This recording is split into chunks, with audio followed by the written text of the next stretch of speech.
चालू करू का भाऊ? मॅडम घ्या, मी कोण बोलू नका प्लीज. बसूनच गेलं तरी बसून बोलणार.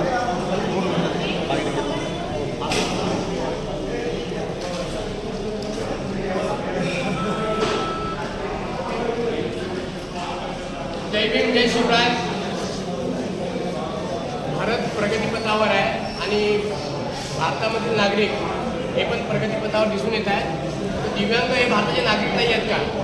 आज मीरा भाईंदर शहरामध्ये दिव्यांगांची अशी परिस्थिती आहे की ते प्रशासनाला मागण्या मागून सुद्धा त्यांच्या मागण्या पुऱ्या होत नाही.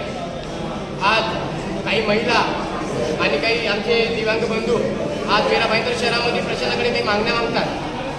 दिव्यांग भवन असू द्या, त्यांच्या काही मूलभूत गरजा मार्फत काही मागण्या असू द्या, तर त्याच्या मागण्या पूर्ण होत नाही. तर प्रशासन काय करतोय? आज आपला भारत प्रगतीपथावर असून सुद्धा दिव्यांग हे भारताचे नागरिक आहेत. तर हे नागरिक आहेत का नाही हे प्रशासनाने मला सांगावं. आणि मी मीरा भाईंदर शहराचे आयुक्त, अतिरिक्त आयुक्त त्यांच्याकडे दिव्यांगाच्या काही गोष्टी जातात आणि जे काही सांभाळणारे माणसं आहेत ते दिव्यांगाच्या मूलभूत गरजा का पूर्ण करत नाही.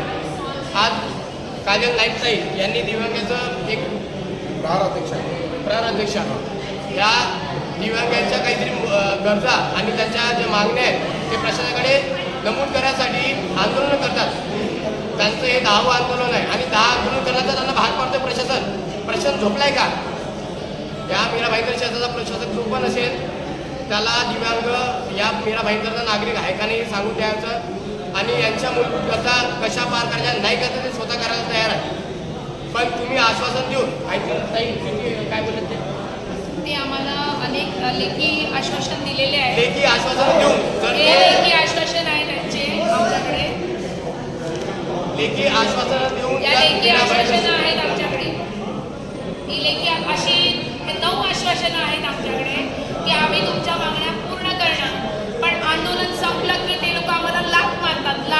शब्दांच्या लाटा असतात, त्यांच्या अपमानस्पद शब्द असतात आणि शब्दांच्या लाटा असतात. फोन उचलत नाही, फोन ब्लॉक करून ठेवतात.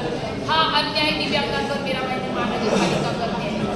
आणि माझं काहीच ऐकून दिव्यांगांनी अजून किती दिवस आणि किती वेळा आंदोलन करावे हे प्रशासन स्वतः सांगावे. जर प्रशासनाकडून या गोष्टी होत नाही तर दिव्यांग त्याचा स्वतः निर्णय घेईल की काय करायचं काय नाही.